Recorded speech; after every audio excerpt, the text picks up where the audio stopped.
박 대통령과 최순실 그리고 비서진들은 대포폰을 사용했다. 특검의 수사 결과죠. 어제는 그런 대포폰을 최순실의 개인 비서 노릇을 한 청와대 이영선 행정관의 후배가 운영하는 휴대폰 대리점에서 개설했다는 사실까지 밝혀졌습니다. 생각해보면 기가 막힐 일입니다. 세계 어느 나라 대통령이 자신의 비서진들과 대포폰으로 상시 통화하고 그리고 그 대포폰은 비서진의 민간인 지인을 통해서 주기적으로 대량으로 공급받습니까? 대통령까지 갈 것도 없습니다. 일개 주민센터도 그렇게는 안 돌아갑니다. 사기업도 그런 곳은 없죠. 사장과 직원들이 항상 대포폰으로 통화하고 몇 개월마다 폰을 전부 교체하고 그런 회사가 있나요? 범죄 집단 말고 그런 곳이 있습니까? 항상 대포폰을 사용하는 사람은 자신이 하는 일이 세상에 드러나서는 안 되는 일이라는 걸 스스로 자각하고 있는 겁니다. 박 대통령은 아무것도 몰랐고 오로지 국정 운영만 생각했다는 말을 그래서 믿을 수가 없는 겁니다. 국정 운영을 왜 대포폰으로 합니까? 김어준 생각이었습니다. 시사인의 김은지입니다. 네. 이 대포폰 이야기가 처음 나왔을 때만 해도 청와대에서는 말도 안 되는 얘기라고 했죠. 예, 펄쩍 뛰었습니다. 말도 안 되는 얘기라고 거의 뭐 코웃음을 치는 정도 반응을 했는데 요즘은 반응이 없어요. 네, 할 수가 없죠. 요즘은 반응이 없는 것이 너무 구체적이고 게다가 번호가 나와버렸어요. 번호가. 예. 네. 어제 관련 뉴스가 많이 나왔죠? 네, TV조선이 번호를 특정해서 보도했습니다. 끝자리가 4021인데요. 이 번호가 대통령 차명폰으로 추정되는 거랍니다. 그래서 이 번호를 특검이 시간대별로 기지국 분석을 했었는데요. 대통령 순방 동선 등과 일치한다라고 합니다. 발신지는 평상시 대부분 청와대 경내로 찍혔는데요. 대통령의 일정이 있어서 움직이면 그에 따라 동선이 바뀌었다라는 겁니다. 네. 이게 이제 대통령으로 특정할 수 있는 이유가 우선 이 끝번호를 장시호 씨가 네. 특정해 주었고 그리고 청와대 경내에서 자는 사람이 많이 없어요. 그렇죠? 예, 계속 있을 수도 없죠, 사실. 네. 그 번호가. 그리고 이제 경내에 있는 사람이 있을 수 있다 치더라도 거기서 숙식을 하는 사람의 폰으로 특정하려고 해도 해외 순방을 가는데도 따라간단 말이죠. 네. 번호도 맞고 위치도 맞고 그리고 해외 순방이라는 특수한 일정도 맞고 뭐 다 맞는 거죠. 네. 그리고 그렇게 해서 비교를 해봤더니 하루에 평균 3통화 정도. 네. 네, 그렇죠. 6개월 동안 570여 차례입니다. 네. 최순실 씨와만 따져서 하루에 평균 3통화를 했고 네. 그리고 도피 행각을 벌일 때도 계속 통화를 했고. 네, 독일에서요. 그리고 보면 해외 로밍도 있다고 해요. 네, 그 폰을 들고 다니는 거죠. 계속해서. 여기서 중요한 것은 요금을 누가 냈냐 이거라고 봅니다. 저는. 여기까지 따져봐야 된다고 보는데. 네네. 요금이 꽤 나왔을 거 아니겠습니까? 예, 그렇죠. 명의는 우선 윤전추 행정관으로 되어 있습니다. 명의는 윤전추 행정관인데 또 그 폰을 한 번만 그러니까 그 폰 한 번을 사용한 게 아니라 주기적으로 한 번에 만들었다가 대량으로 한 번에 폐기하고 네네. 이런 식으로 하나를 한 것도 아닌 거죠. 이거는 정말 이게 상상이 안 가는 일이에요. 네. 국정 운영을 왜 대포폰으로 하는 것인지. 청와대가 그리고 그 행정관의 친구, 네, 군대 후배라고 하죠. 네. 청와대 행정관의 지인을 통해 가지고 폰을 이렇게 대량으로 주기적으로 6개월 동안 것만 밝혀졌을 뿐인 거죠. 네, 이영선 행정관 군대 후임의 대리점에서 네. 다량으로 만들었다고 합니다.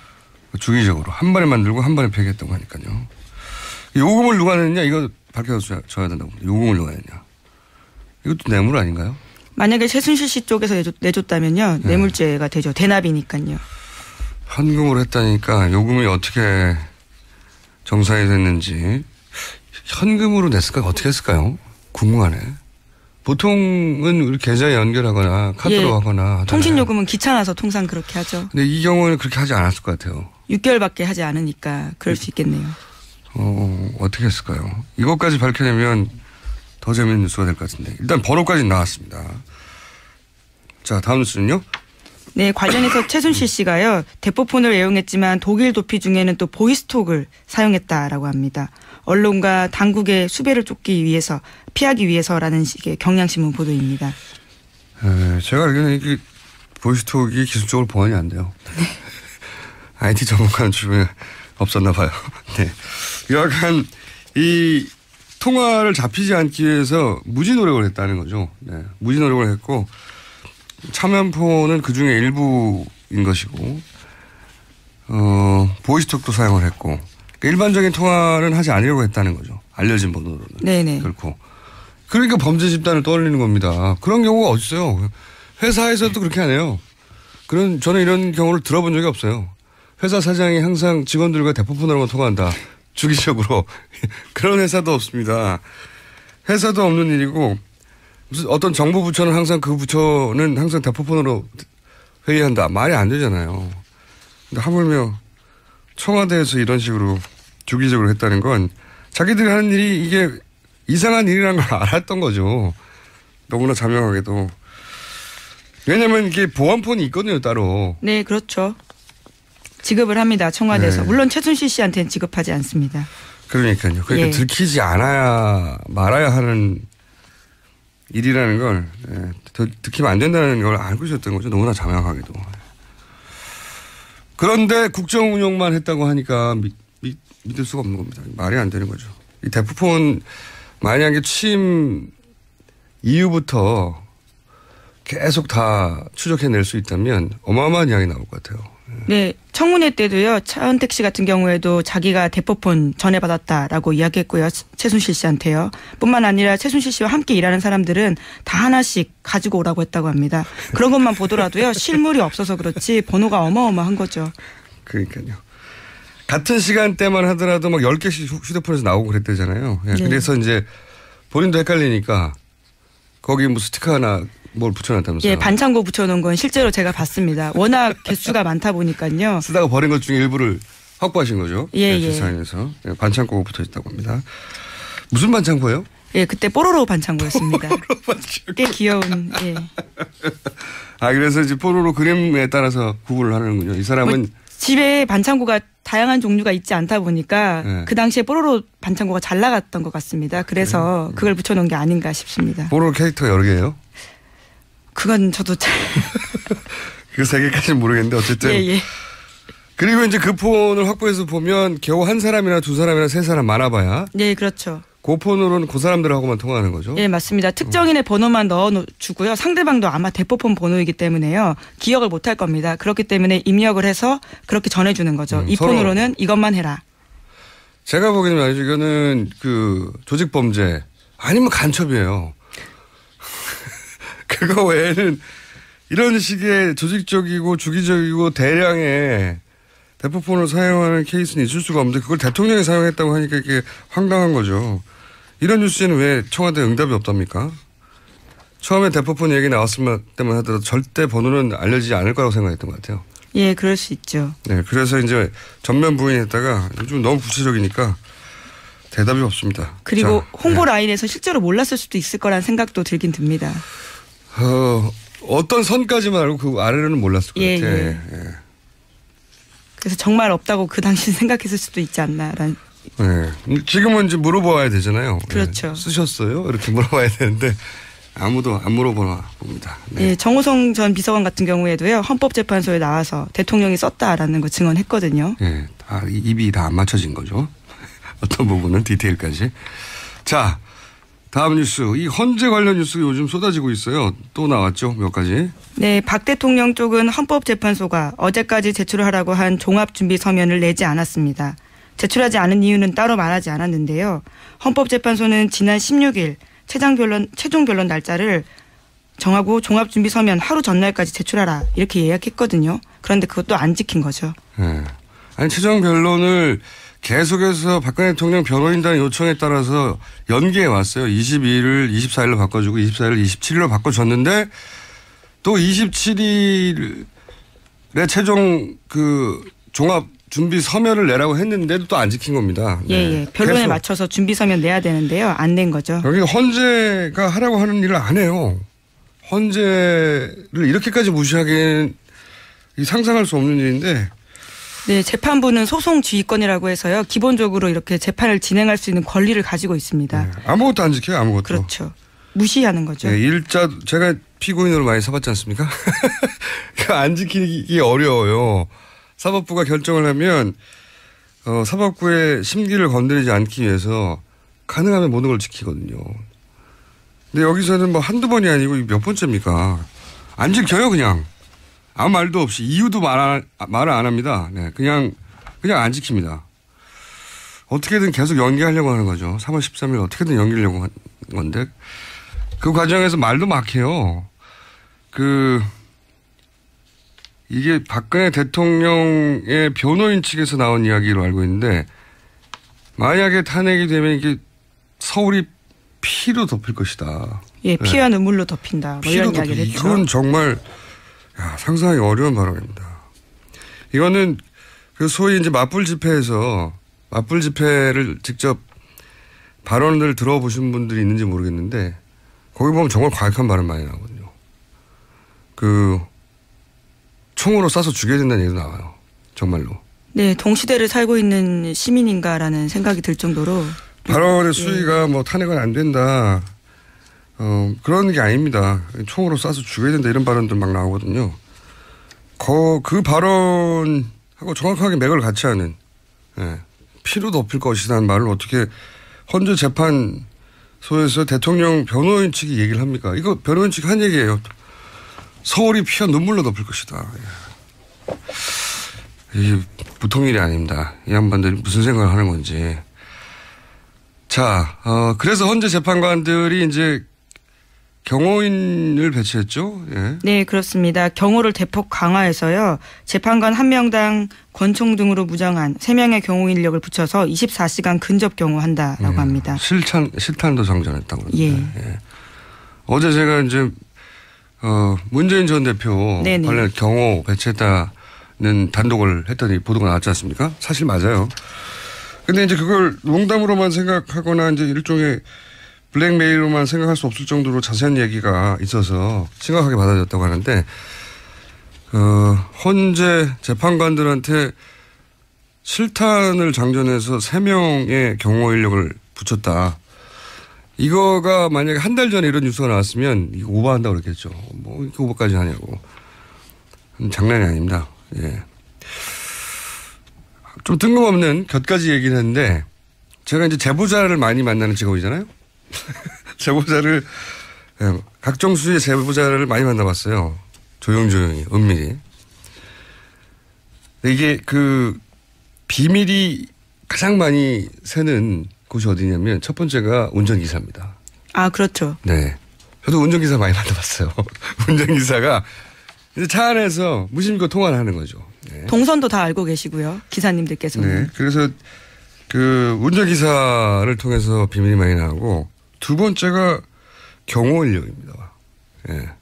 뜬금없는 이야기인데, 예.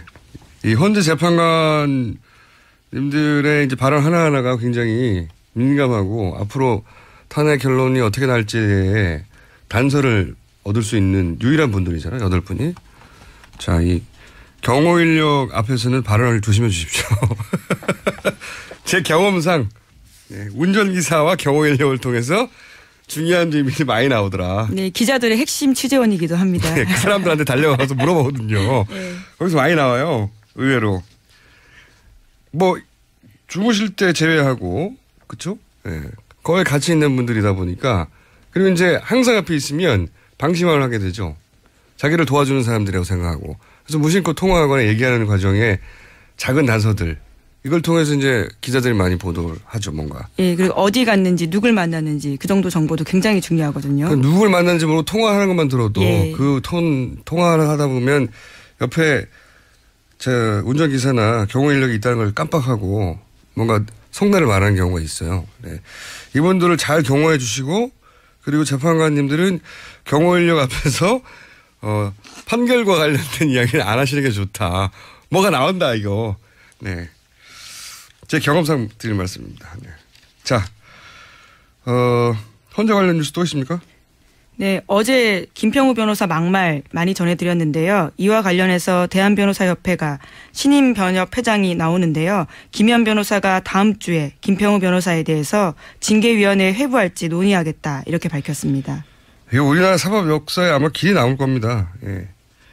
헌재, 그러니까 일반 재판 정도 아니고 대통령 탄핵을 다루는 헌재 법정에서 이렇게까지 막말을 한다는 건, 그리고 헌재 재판관들을 향해서 이렇게까지 막 공격적으로. 네, 수석 대변인이라고 이야기했죠. 그것도 그렇고 이 발언들, 당신들이 탄핵하면 대통령 이거 피가 덮인다니까. 네, 내란이라는 말도 했습니다. 맞아요, 내란이라는 말도 했죠. 예.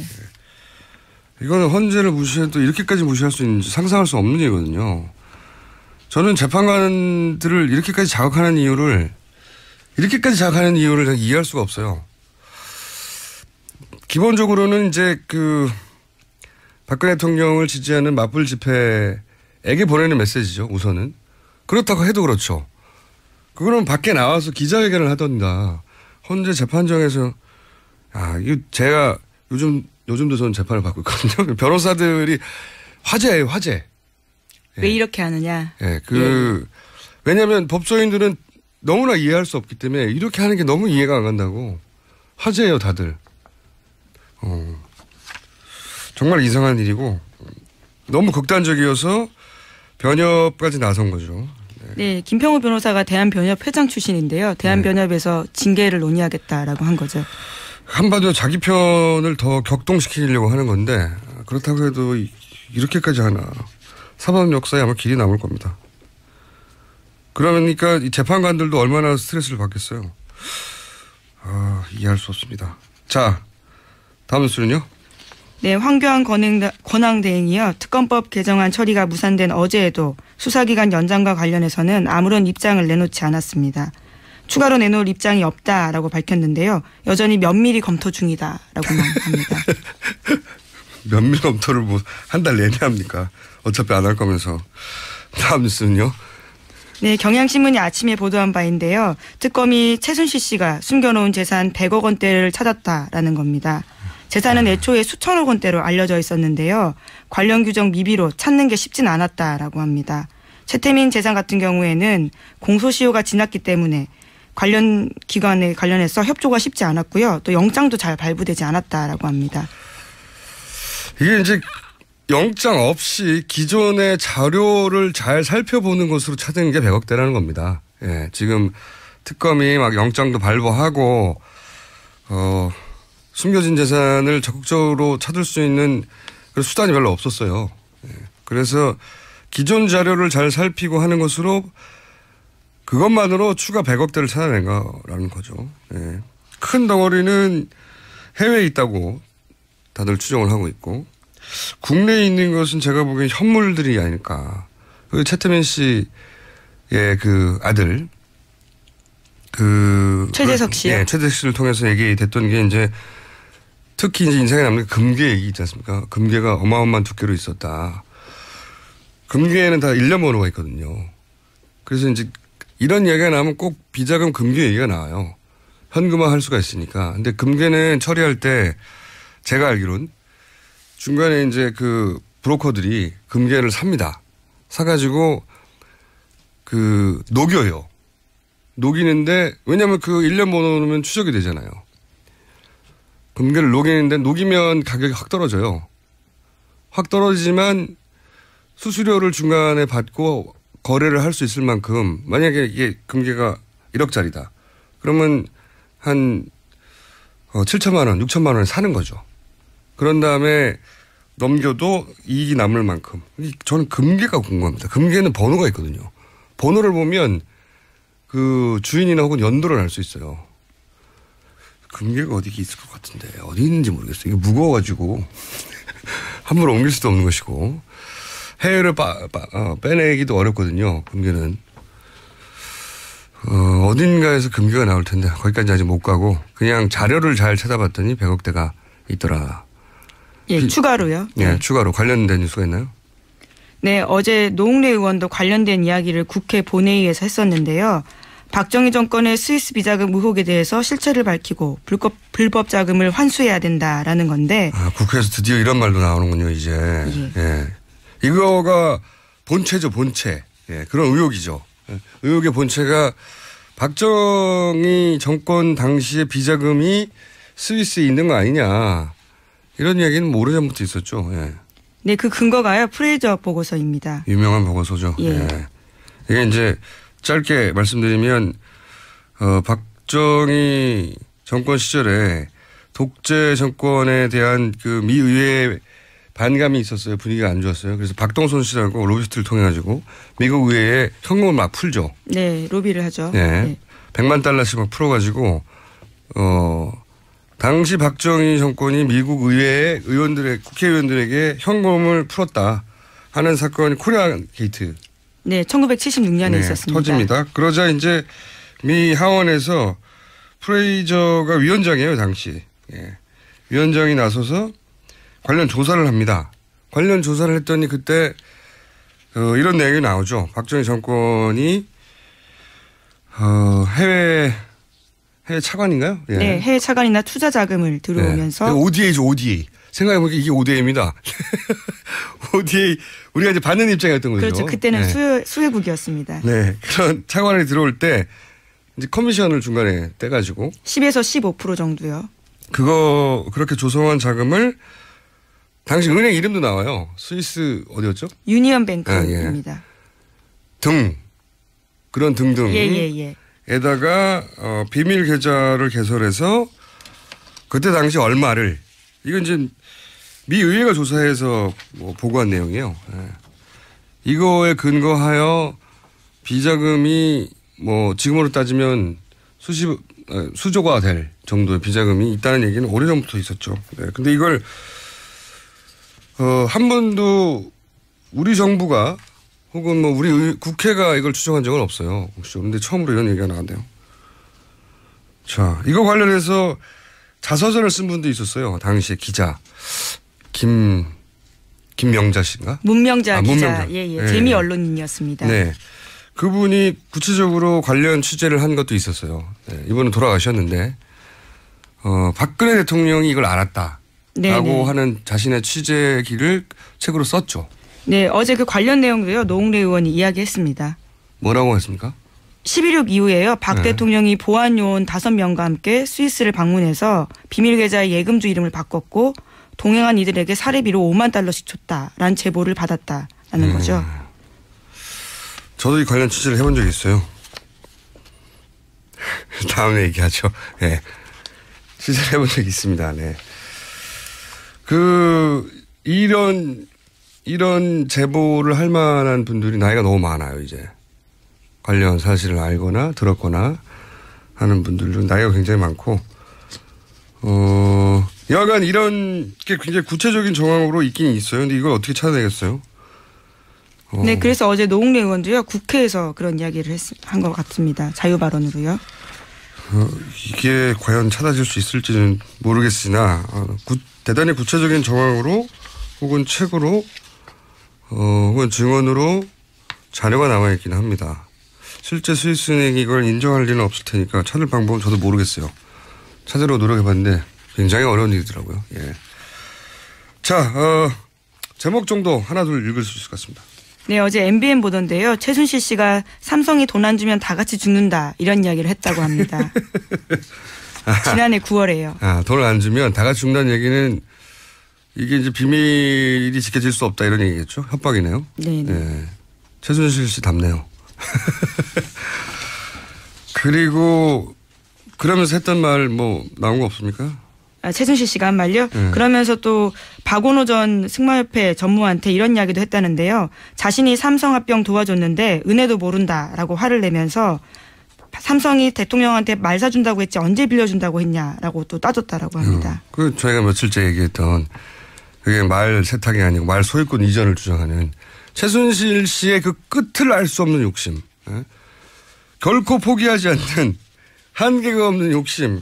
그 욕심 때문에 이 모든 게 드러나기 시작했어요. 적당히 했으면 우리 모른 채 지나갔을 겁니다. 아마 다들. 끝을 알 수 없는 욕심. 이건 이제 최순실 씨에 대한 삼성의 특검 조사 과정에서 나온 얘기인 거죠? 네, 삼성 쪽이 진술한 바입니다. 삼성이 이제 협박을 당했다는 얘기를 하느라고. 예, 강요에 대한 취지인 것 같습니다. 네. 자기들이 피해자라는 말을 하면서 이런 얘기를 한 거죠. 최순실 씨가 협박도 했고, 이거 봐라, 우리가 당해서 돈을 뺏긴 거다 하는 과정에서 이런 말들, 말 내놓으라는 말들, 누가 사달라고 했지 빌려준다고 했냐, 이런 말들. 끝을 알 수 없는 욕심. 한편으로는 고마워요. 그 욕심에 한계가 없는 욕심 때문에 저희가 이 전문은 아니어도, 전문은 언제 밝혀질지 모르겠습니다. 특검도 이렇게 끝나가는데. 그 일단을 알게 된 거죠. 예. 그 일단을 알고 났더니 정말 어마어마한 겁니다. 일단 말하는데. 자, 오늘 여기까지 하겠습니다. 시사인의 예, 김은지였습니다. 감사합니다. 얘기라고 했죠. 예, 펄쩍 뛰었습니다. 말도 안 되는 얘기라고. 거의 뭐 코웃음을 치는 정도 반응을 했는데 요즘은 반응이 없어요. 네, 할 수가 없죠. 요즘은 반응이 없는 것이 너무 구체적이고 게다가 번호가 나와버렸어요. 번호가. 예. 네. 어제 관련 뉴스가 많이 나왔죠? 네, TV조선이 번호를 특정해서 보도했습니다. 끝자리가 4021인데요. 이 번호가 대통령 차명폰으로 추정되는 거랍니다. 그래서 이 번호를 특검이 시간대별로 기지국 분석을 했었는데요. 대통령 순방 동선 등과 일치한다라고 합니다. 발신지는 평상시 대부분 청와대 경내로 찍혔는데요. 대통령의 일정이 있어서 움직이면 그에 따라 동선이 바뀌었다라는 겁니다. 네. 이게 이제 대통령으로 특정할 수 있는 이유가 우선 이 끝번호를 장시호 씨가 네. 특정해 주었고 그리고 청와대 경내에서 자는 사람이 많이 없어요. 그렇죠? 예, 계속 있을 수도 없죠, 사실. 네. 그 번호가. 그리고 이제 경내에 있는 사람이 있을 수 있다 치더라도 거기서 숙식을 하는 사람의 폰으로 특정하려고 해도 해외 순방을 가는데도 따라간단 말이죠. 네. 번호도 맞고 위치도 맞고 그리고 해외 순방이라는 특수한 일정도 맞고 뭐 다 맞는 거죠. 네. 그리고 그렇게 해서 비교를 해봤더니 하루에 평균 3통화 정도. 네, 네 그렇죠. 6개월 동안. 박 대통령과 최순실 그리고 비서진들은 대포폰을 사용했다. 특검의 수사 결과죠. 어제는 그런 대포폰을 최순실의 개인 비서 노릇을 한 청와대 이영선 행정관의 후배가 운영하는 휴대폰 대리점에서 개설했다는 사실까지 밝혀졌습니다. 생각해보면 기가 막힐 일입니다. 세계 어느 나라 대통령이 자신의 비서진들과 대포폰으로 상시 통화하고 그리고 그 대포폰은 비서진의 민간인 지인을 통해서 주기적으로 대량으로 공급받습니까? 대통령까지 갈 것도 없습니다. 일개 주민센터도 그렇게는 안 돌아갑니다. 사기업도 그런 곳은 없죠. 사장과 직원들이 항상 대포폰으로 통화하고 몇 개월마다 폰을 전부 교체하고 그런 회사가 있나요? 범죄 집단 말고 그런 곳이 있습니까?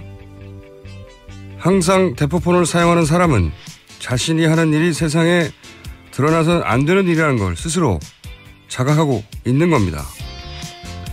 박 대통령은 아무것도 몰랐고 오로지 국정 운영만 생각했다는 말을 그래서 믿을 수가 없는 겁니다.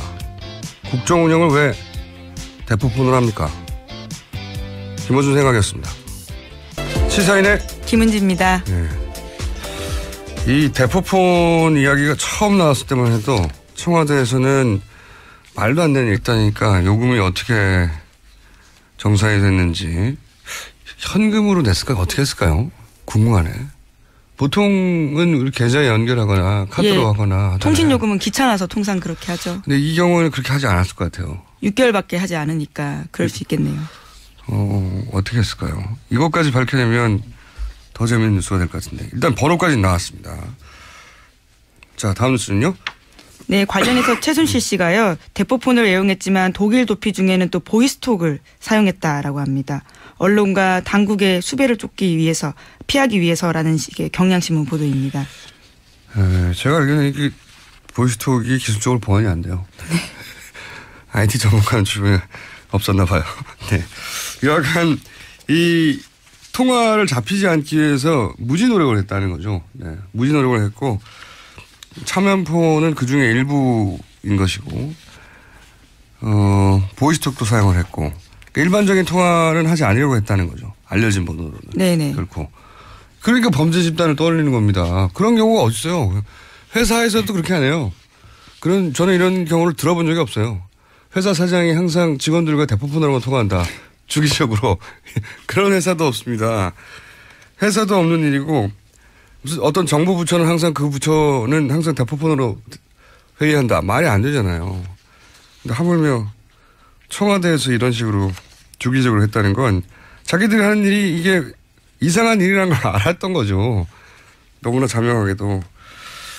왜냐면 이게 보안폰이 있거든요, 따로. 네, 그렇죠. 지급을 합니다, 청와대에서. 네. 물론 최순실 씨한테는 지급하지 않습니다. 그러니까요. 그러니까 예. 들키지 말아야 하는 일이라는 걸 들키면 안 된다는 걸 알고 있었던 거죠. 너무나 자명하게도. 그런데 국정 운영만 했다고 하니까 믿을 수가 없는 겁니다. 말이 안 되는 거죠. 이 대포폰 만약에 취임 이후부터 계속 다 추적해낼 수 있다면 어마어마한 이야기 나올 것 같아요. 네, 청문회 때도요. 차은택 씨 같은 경우에도 자기가 대포폰 전해받았다라고 이야기했고요. 최순실 씨한테요. 뿐만 아니라 최순실 씨와 함께 일하는 사람들은 다 하나씩 가지고 오라고 했다고 합니다. 그런 것만 보더라도요. 실물이 없어서 그렇지 번호가 어마어마한 거죠. 그러니까요. 같은 시간대만 하더라도 막 10개씩 휴대폰에서 나오고 그랬대잖아요. 네. 그래서 이제 본인도 헷갈리니까 거기 뭐 스티커 하나 뭘 붙여놨다면서요. 예, 반창고 붙여놓은 건 실제로 제가 봤습니다. 워낙 개수가 많다 보니까요. 쓰다가 버린 것 중에 일부를 확보하신 거죠. 예, 예. 사연에서 반창고가 붙어있다고 합니다. 무슨 반창고예요? 예, 그때 뽀로로 반창고였습니다. 뽀로로 반창고. 꽤 귀여운. 예. 그래서 이제 뽀로로 그림에 따라서 구분을 하는군요. 이 사람은 뭐 집에 반창고가 다양한 종류가 있지 않다 보니까 네. 그 당시에 뽀로로 반창고 570여 차례입니다. 네, 최순실 씨와만 따져서 하루에 평균 3통화를 했고, 그리고 도피 행각을 벌일 때도 계속 통화를 했고. 네, 독일에서요. 그리고 보면 해외 로밍도 있다고 해요. 네, 그 폰을 들고 다니는 거죠, 계속해서. 여기서 중요한 것은 요금을 누가 냈냐 이거라고 봅니다, 저는. 여기까지 따져봐야 된다고 보는데. 네네. 요금이 꽤 나왔을 거 아니겠습니까? 예, 그렇죠. 명의는 우선 윤전추 행장관으로 되어 있습니다. 명의는 윤전추 행정관인데 또 그 폰을 한 번만, 그러니까 그 폰 한 번을 사용한 게 아니라 주기적으로 한 번에 만들었다가 대량으로 한 번에 폐기하고 네네. 이런 식으로 하나를 한 것도 아닌 거죠. 이거는 정말 이게 상상이 안 가는 일이에요. 네. 국정 운영을 왜 대포폰으로 하는 것인지. 청와대가 그리고 그 행정관의 친구, 군대 후배라고 하죠. 네. 청와대 행정관의 지인을 통해 가지고 폰을 이렇게 대량으로 주기적으로 6개월 동안 것만 밝혀졌을 뿐인 거죠. 네, 이영선 행정관 군대 후임의 대리점에서 네. 다량으로 만들었다고 합니다. 주기적으로 한 번에 만들고 한 번에 폐기했다고 하니까요. 요금을 누가 냈냐 이거 밝혀줘야 된다고 봅니다. 요금을 누가 냈냐. 이것도 뇌물 아닌가요? 만약에 최순실 씨 쪽에서 내줬다면요. 뇌물죄가 되죠. 대납이니까요. 현금으로